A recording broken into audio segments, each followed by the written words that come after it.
When people go to Austria, they never think Austria is a wine country. They always think Austria is the sound of music, or is the waltzes in Vienna, or it's the blue Danube. Yet, to me, the Danube is famous because of the wine. Lower Austria is really one of the great white wine producers in the world. We are here on a beautiful place in front of the monastery of Göttweig because we have an excellent view on the river Danube. If you come down the river, the valley opens up and the Pannonian influence from the climate comes in.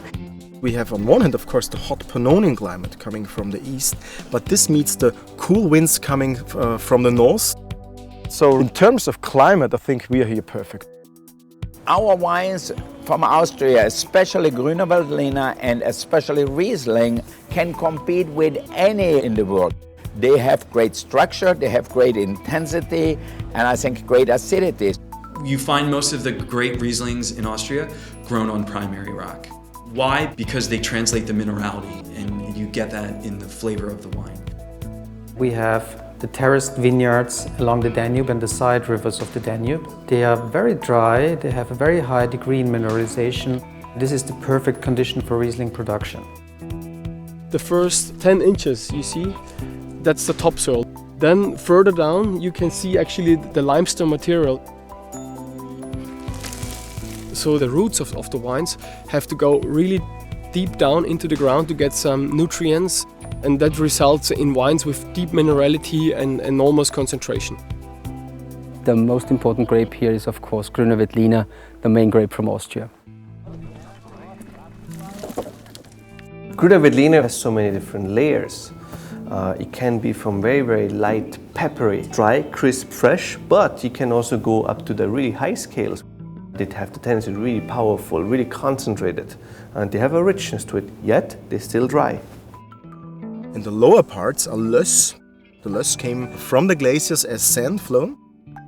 These vineyards have a much better water supply for the wines. This is the perfect condition for Grüner Veltliner. So for Riesling we plant on the rock and Grüner Veltliner on the löss soil. Why is Gruner grown on loess and why is Riesling grown on primary rock? Well, we have to just, I guess, thank the monks for that, because they figured that out a long time ago. The wine is older than the monastery in this area, so the monks started with wine. And we never stopped this. So about 900 years, we are Benedictine monks on this place. It takes centuries and it takes generations to really learn. And a continuing entity like a monastery had the capacity to really accumulate this knowledge, to not only transfer it orally from monk to monk, but also to write it down. The monks were the first to select the grape varieties we work with today, Grüner Veltliner for example. They were the ones to start building the stone terraces we have here in the Wachau. It is the basis for the modern wine growing in Austria. And for me, winemaking or the wine culture is that. There was always tradition and there was always innovation. In all the regions in Austria, we have many tiny wineries. So there are many wineries, they have just, 1 hectare under wine. We have some, they have 80 hectares as well. But we have many small wineries. We are thinking more and more that we are really farmers and have to respect all the holistic system of nature to do everything that the wine can show where it comes from. It's really all about the fingerprint.